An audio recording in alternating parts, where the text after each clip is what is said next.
What up, everybody? This is your boy Dedrian Cologne from House of Wrestling. This is my review for the April 13th episode of AEW Dynamite. Like, share, comment, subscribe to House of Wrestling on all social media platforms. Follow me, Dedrian180, on TikTok, Twitter, and Instagram. And also leave a thumbs up for the YouTube video.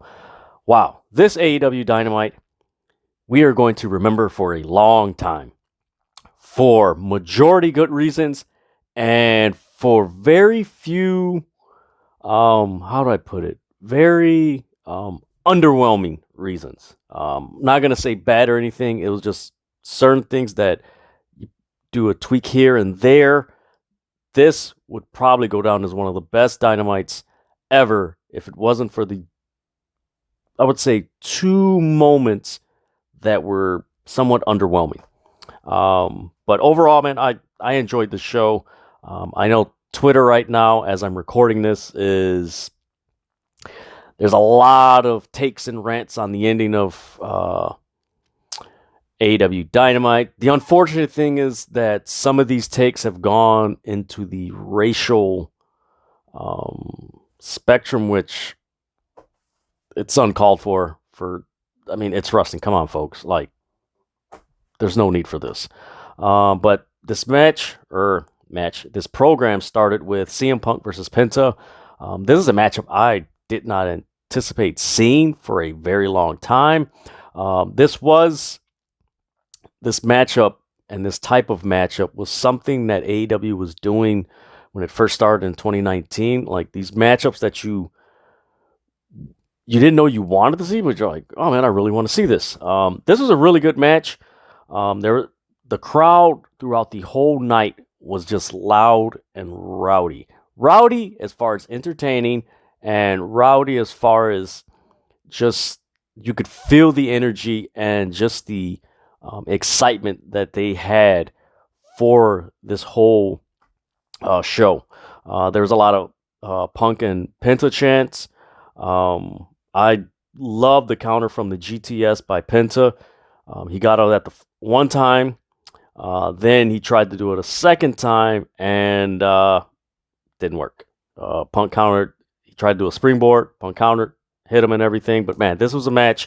I recommend you guys check this out. There was a spot where CM Punk, I don't know if it was planned or not, but he slipped off the top rope.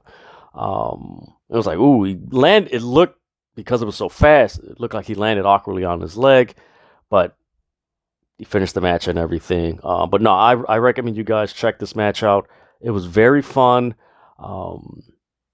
You could tell that Penta took it back a few notches as far as the speed that he normally does. But this was good for Penta because we got to see Penta wrestle a match style that we normally don't see him wrestle, because most of the guys that he's wrestled in AEW are just as quick as him. And it's just like, oh, wow, this is 100 miles an hour, and this is a pretty cool change of how we've seen Penta wrestle in AEW. Good job for CM Punk. It was pretty dope. I've enjoyed his wrestling matches in AEW for the simple fact that I've seen CM Punk wrestle more in AEW than WWE. And I know, man, you're going to say, what do you mean he wrestled more? The matches that he's had, he's done more wrestling moves and holds as far as in WWE, where when he was champion and everything, it was more kind of like your basic wrestling match as far as heavyweight title. And of course, according to like WWE's World Heavyweight Champion matches that they usually have. Hopefully that makes sense. Granted, both matches he's had in WWE and AEW were good, but these matches seem more, again, him going back to his Ring of Honor days where there's just more detail to it. There you go. That's what I meant to say. But man, I recommend you guys check it out. If you are a CM Punk fan, check out this match. You're going to love it. From there, we get a video of earlier today where Jericho Appreciation Society, they came off a jet, and as they're talking to the camera, you see Santana Ortiz and Eddie Kingston pull up in the car. They start talking smack on site. We'll see you later tonight. They drive off, and you see 2.0. Yes, I'm going to refer to them the 2.0 because I just don't remember what the hell their long-ass name was, and I don't want to. Until the time's right, I'll get it. Forgive me, guys. So yeah, they're on the floor, hurt and everything. So from there, we go to, mind you, this first hour just went by boom, boom, boom, boom, boom. Like, it was quick. So we go to Redragon versus Luchasaurus and Jungle Boy. A lot of people were anticipating, and a lot of people wanted, include myself, for like Jurassic Express to like drop the titles to Redragon. I know I'm not alone. I've seen this feedback on my social media where a lot of people, they want the tag titles to switch, and a lot of people are pulling for Adam Cole to win the AEW championship. I've been saying it for a while. It just feels like it's time to switch the title. You figure Hangman Page has had the title, let's see, since November, December, January, February, March, April. So he's had it 5.5 months. That's relatively a long time in today's standards, especially in today's wrestling. So, I mean, it's the right time to do it. You would think, like, switch, put the title on Adam Cole, baby, and let's go to that another level. But no, this was a pretty decent match. I love the butterfly suplex by Kyle O'Reilly. Bobby Fish did an avalanche Falcon Arrow he did it on Jungle Boy as Kyle O'Reilly and Luchasaurus. Like, Kyle O'Reilly had Luchasaurus in like the almost like a dragon sleeper. He held him and everything. He like somehow he like avoided all of them and just boom, hit it. That was pretty cool. You got to check that out. But in the end, Luchasaurus and Jungle Boy win. The post match, you get Kyle O'Reilly. He just grabs a chair and beat the hell out of everybody. They leave the ring, and then you get FTR. So FTR comes out to a big ovation. A lot of people last week were saying that AEW needs to get the titles to those guys. They already have the AAA titles. They have the Ring of Honor tag team titles. Like, give them the AEW titles. Like, make these guys the belt collectors. FTR is on a run. I believe this is one of the first times that they've been faces. Maybe it was a few times before that I can remember, but this time, like, this is like special and like it's hot. They're clicking. Like, they're clicking with the crowd. They're clicking with the matches, the match quality, the pace. Everything's just clicking. So you get that. You get this little encounter, and this is, I would say, this was the third thing that was like very underwhelming. So you get a recap of you get a backstage segment of the Blackpool Combat Club, but before you get there, like, you see FTR and Redragon, like, they're fighting, and then it just cuts right away to the back, and then as they cut to the back, the volume is low on Tony Schiavone, and like everything from that moment until even after that segment, it just felt rushed. They talked about facing the Gun Club, Billy Gunn and his two sons. It was just so quick that you're just like, wait a minute, what just happened here? That was one thing that really I didn't care too much for, because it was just like they rushed the transition too quickly. It's just as annoying as WWE's camera cuts. AEW's quick transitions where it's like, hey, hold on. It's like, let us absorb what you're trying to tell us. Then we get a backstage segment with Jamie Hayter and Tony Storm. And this, mind you, this segment came after a commercial break. So just so you don't think like, oh, they had the Blackpool Combat Club, and then no, there was a commercial. Then they came back to this. Jamie Hayter basically saying, "I'm gonna destroy you." One thing I caught that was like, huh? Was Tony Schiavone said we don't know where people will bracket. I believe that's what he said. Again, that's one of the things they just rush things too quickly. I gotta watch it again to see what he said. Let me know what you guys know what he said and stuff like that. But yeah, he's like, we don't know who's in the brackets, but we don't know how they don't know who's in the brackets, but we're gonna have this match of Jamie Hayter and Tony Storm, which I was like, huh? All right, it is what it is. Then from there we get the MJF versus Shawn Dean match. This was probably one of the funniest and funnest moments of AEW. Shawn Dean, he had the whole get up. He had the looked like he was, of course he's a military guy. He had the black paint on the side of his face. The match starts off MJF. He couldn't unzip his jacket, and he's struggling. And if you look at the jacket, you're just like, isn't this a button? It wasn't a button up. It was a zipper. So he's messing around. He's like, oh, I can't, unzip my jacket. You get Shawn Spears jumps on the apron. Shawn Dean, Captain Shawn Dean, goes at Shawn Spears, MJF. He comes around, hits him, starts the match. He unzips his jacket. He's like, oh, he's playing that whole thing. Then, as he's beating up Shawn Dean, he's on the top rope taunting the crowd, and you get a shot of the screen, and you see all these security guys laid out, and everyone's like, oh crap, where's Wardlow, Wardlow? And you just hear this loud chant of Wardlow, Wardlow. This guy is over.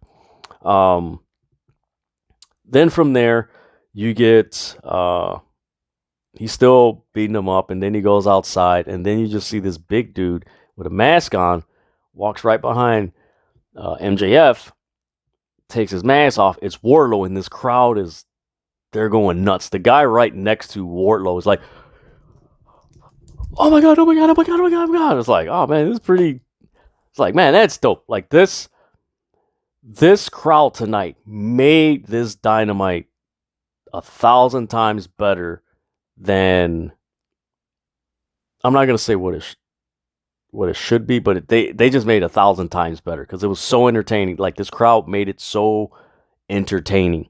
From there, he unveils. MJF looks like, oh my god, what the hell?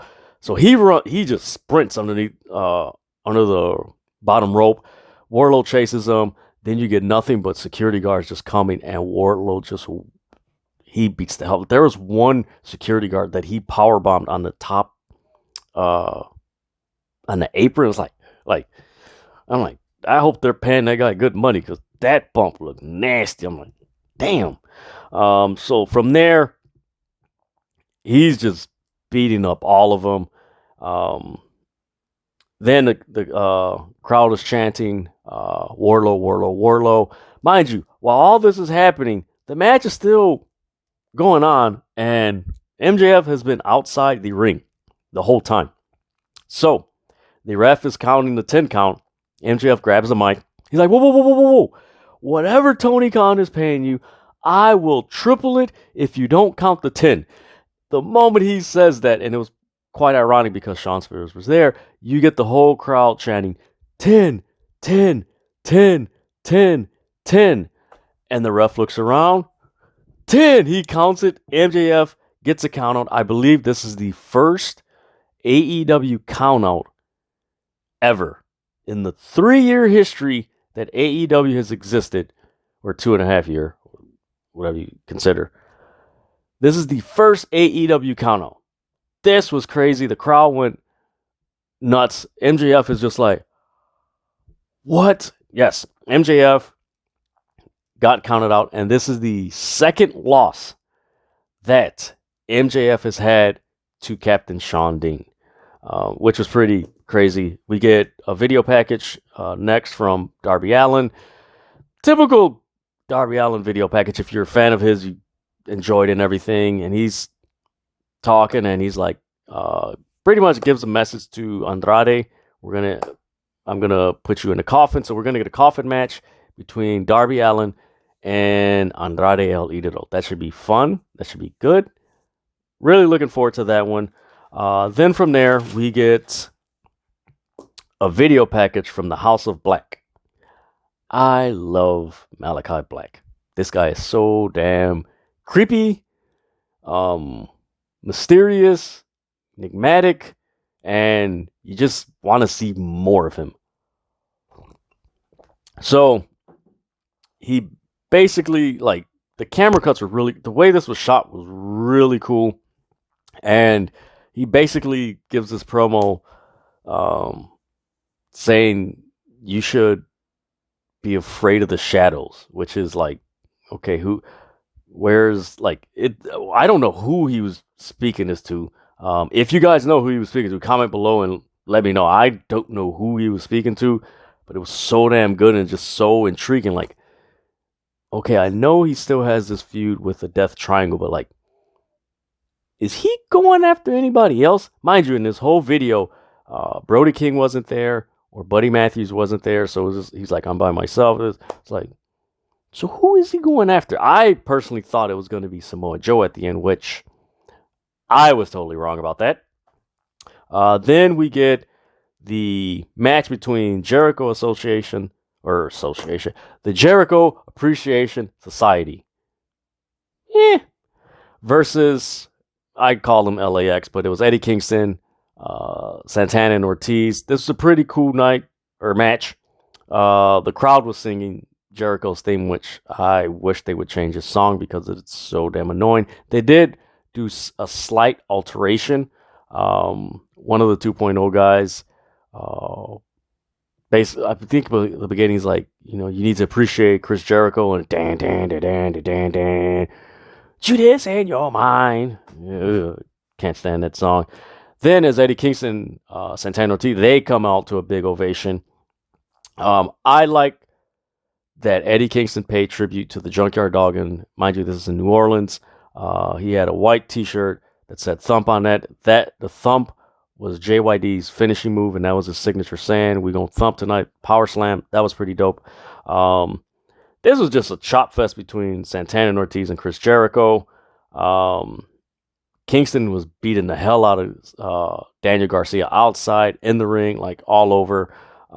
It was kind of weird because they were like, Eddie Kingston had Daniel Garcia in one corner outside, and then you had like Ortiz and Hagar the other corner. Like, the ref didn't say nothing. Like, they didn't, like, it was just, I've never seen that before. It was really kind of awkward. And then after they did that for a few minutes, then they went into their corners, and then you had a typical 6-man or trios match. Cool part was Eddie Kingston, when he got the hot tag from Ortiz, he just cleaned house. Then he tagged Santana back in. Santana did a cool shout out to Eddie Guerrero, the Three Amigos. Very well done. Then he tagged Eddie Kingston. Eddie Kingston tried to go for the pin. He goes against the ropes. Jericho hits him with the bat. He falls over. Daniel Garcia pins him 1, 2, 3. Jazz wins. They just beat down LAX, Eddie Kingston, Santana Ortiz, and they just beat them down.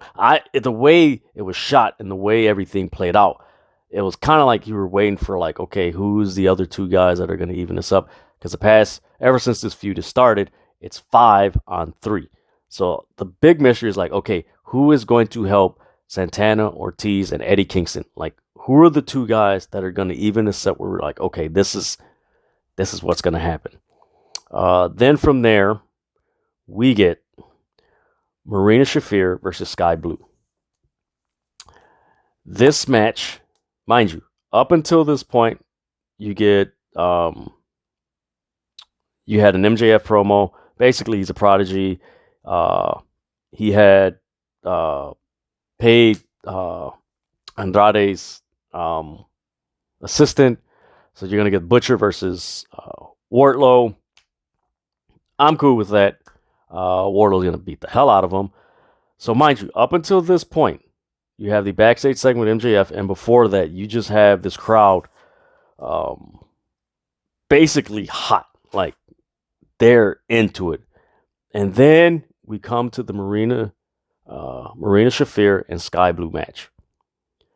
What changed the mood briefly, thankfully it didn't linger or anything, it wasn't the match. It wasn't Marina Shafir. It wasn't Sky Blue. What changed the match or the pacing of the show was the entrance theme that they gave Marina Shafir is, please change that theme. Like, that changed the mood. It doesn't fit her.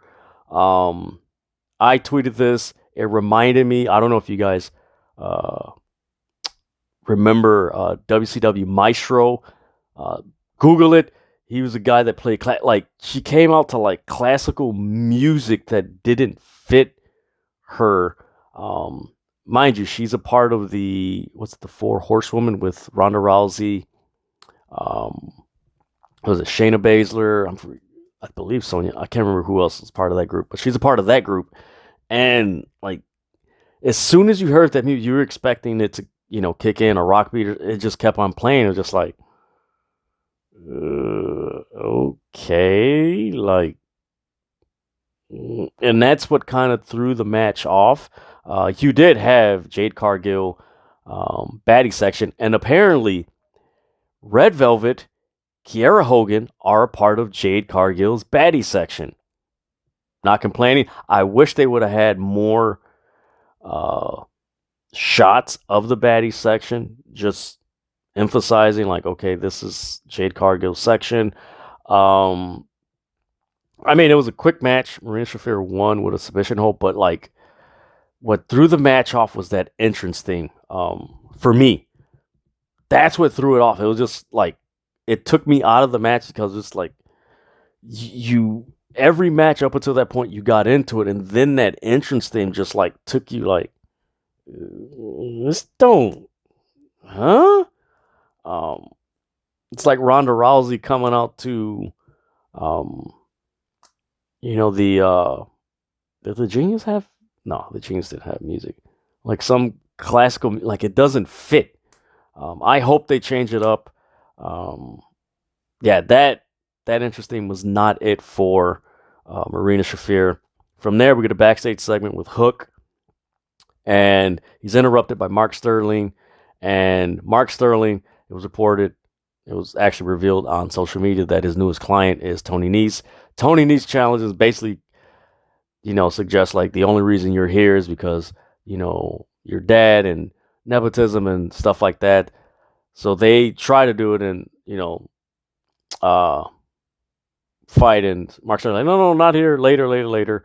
And then he turns around and you have Danhausen in this workout short still trying to curse Hook, and Hook throws a medicine ball and Danhausen's like, oh my god, this was hurt.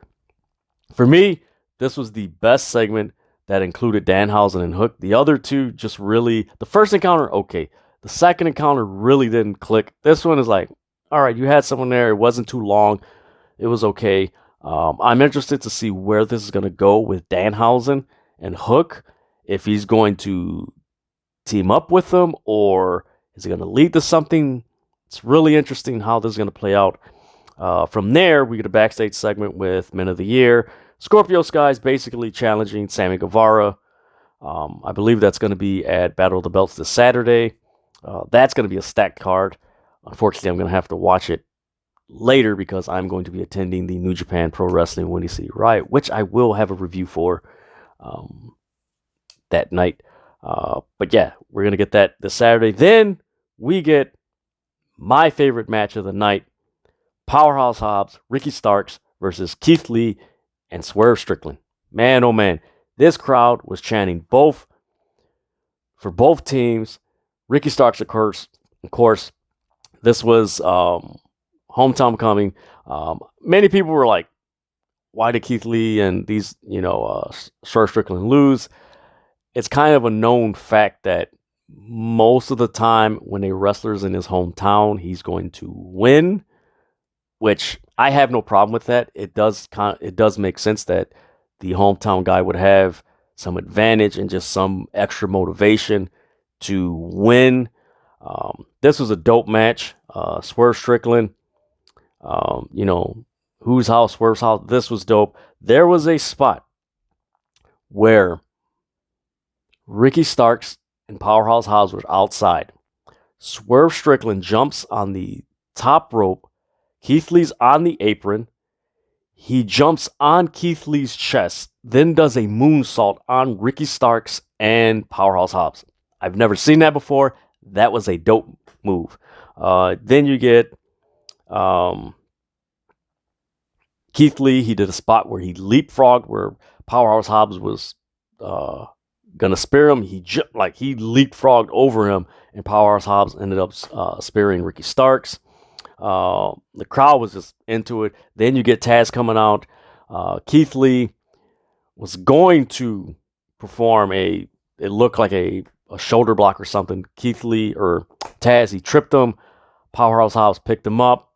Spine buster, 1, 2, 3. Powerhouse Hobbs and Ricky Starks wins. I enjoyed this match. All 4 guys look good. I'm glad that they put this match on Dynamite. I've been saying it for a while, and you guys have seen my reviews. There's chemistry with these 4 guys. They need to put them on Dynamite. Thank you. About time they put this freaking team on Dynamite. I'm interested. The crowd was behind it. They get the biggest reactions so far behind CM Punk. But yeah, I enjoyed this. I enjoyed this match. I look forward to seeing the future matches of this. Then we get a backstage segment with Thunder Rosa. She's talking about, her match at Battle of the Belts. Then she gets confronted by Vicky and Nyla Rose. Nyla Rose has a cake. Thunder Rosa is funny. She looks at him. She's like, "What? You think I'm stupid?" And Vicky and Nyla Rose, yeah. And then she shoves the cake in Nyla Rose's face. She starts beating her up. Then she starts beating up Vicky Guerrero. Nyla Rose gets the upper hand. She starts throwing her against I think a travel case or something like that. One of the things that they use to pack all the equipment. Like, she hit her hard there. And Nyla Rose just laughs on her way back, and she's just like, yeah, I like cake too, bitch. Or I believe she said something like that. Forgive me, guys. But no, I look forward to this match. Honestly, I've been saying it before. Nyla Rose does not need Vicky Guerrero. She can talk on her own. Honestly, it might be time to turn Nyla Rose face. That's what I'm saying. I'm just saying. They should turn her face. Then we get to the main event. Samoa Joe versus Minoru Suzuki. Holy shit. My thing is this. I don't care how much you would pay me. You could offer me $1 million. I am not taking any chops to the chest by Minoru Suzuki or Samoa Joe. Their chest, there's red, and then there's purple, and then there's purple and red. These 2 guys had purple and red. It was crazy. Forearms, chops. This was actually more physical than Minoru Suzuki's match with Daniel Bryan. Was it back in the fall? Yeah, back in the fall with before Rampage. This was insane, man. I enjoyed it. It was a great match. A lot of mat submission holds. Eventually, Samoa Joe got the upper hand. Muscle Buster. 1, 2, 3. Samoa Joe is the new Ring of Honor television champion. At ringside, you had Jay Lethal and Sanjay Dutt. They get out and they start talking, and hey, we had a surprise for you in the, a present. So he has this box. They open it, and it's basically Jay Lethal giving Samoa Joe the middle finger, and then the lights go out, and I was anticipating Cesaro, which I'm like, man, that would have been so dope. Cesaro comes out. This has been a dope AEW Dynamite. It's like, wow, this is cool. The lights come on, and you get Santam Singh. Now, a lot of people are like, who? I did remember back in the fall when AEW signed him, and they're like, oh, wow, 7-foot guy. He played with the Dallas Mavericks. He's a former NBA player. It was okay. It was okay for the fact, like, oh crap, who the hell is this big guy? Like, this dude's big. He did very little moves. Like, he didn't. How would I put it? Like, he wasn't. Like, he threw Samoa Joe into the stairs, which, looking at his size and his strength, it was like he just tossed him and everything, and he finished. He had him in like this claw hold on his head and everything. I can't remember. Forgive me, guys. On his head and everything, just squeezing the life out of him, and that's how Dynamite ended, with the new Ring of Honor television champion on the floor laying there, Samoa Joe, with Jay Lethal, Sanjay Dutt, and Sansom Singh there. The crowd was chanting, was it, "We don't know you"? Me personally, I would have waited maybe another week to reveal Sansom Singh. I hope I'm pronouncing his name right. Sansom Singh. More so because, the way this show was going, like, him being revealed at the end, really, it didn't fit for the whole pacing of the show. Like, wait a minute, this is the reveal? Like, okay, it's a big guy, but like, huh? A lot of people don't remember who he was. He was signed there. They did do the All Elite graphic and everything. But a reveal like that, I personally would have preferred him be revealed at the end of the first hour. So let's say Samoa Joe is out next week. He comes out, and Sanjay Dutt and Jay Lethal, they're talking to him and stuff like that. And you get Sansom Singh come out, boom, attack him. That way, whatever your ending is still solid. It's not, for me, this ending was kind of underwhelming. Not saying the Sansom Singh was underwhelming. It was just the way he was presented was underwhelming. But I would have preferred him come out, the following week, attack Samoa Joe at the end of the first hour. So that way you get people talking on social media. Who the hell is Sansom Singh? Like, what the hell? Who is this guy? While they're doing that, everybody's tweeting about AEW. So that way, as you're going into the second hour, you have a lot of talk on social media, especially on Twitter, as far as AEW, and then you just have this solid matches after. So yeah, that's, to me, the ending was somewhat underwhelming, but overall, this was a pretty decent show. Again, I recommend you guys watch the Penta CM Punk match. Watch the Powerhouse Hobbs, Ricky Starks versus Keith Lee, Swerve Strickland. Like I said before, I'm glad these guys are on Dynamite. I'm looking forward to what AEW is going to do in the coming months before Double or Nothing. But they got to fix Marina Shafir's entrance theme. That entrance theme, it ain't it. The transitions from, backstage, just whatever transitions they do gotta, be a lot more crisp and clean, and just not rush everything, so that way we can absorb it and understand the general overall story that AEW is telling. And then just the ending, like, could have waited another day or something, or try Samoa Joe and Sanjay Dutt and Jay Lethal try to attack Samoa Joe, and he beats the hell out of him, and then at least have a stare down. There you go. If you're gonna have him debut, have him just stare him down where there's no interaction. Like, whoa, what the hell is this? This is a potential threat. So that way we think in our minds, again, theory of the mind. Man, who is this guy? This guy looks dangerous. But yeah, this was a pretty cool Dynamite. It was fun. Let's see what happens on Rampage this Friday at 6 p.m. and then what's going to happen on Battle of the Belts, which I'm I love it, but I don't love it because I'm going to be at Windy City Riot in Chicago while Battle of the Belts is going on. Damn it, that sucks. But overall, man, this was a pretty decent show. It's hard to say anything like really like deeply negative, like, oh, this is just garbage. Like, no. This was a solid show. It was just a few things they need to work out and get it tighter and everything, but man, that Powerhouse Hobbs, Ricky Starks, Keith Lee, Swerve Strickland match, I recommend you guys watch it. The Swerve Strickland moonsault off Keith Lee, you have to watch that. The crowd was into it. That's the match I recommend you guys watch. For me, that's the match of the night.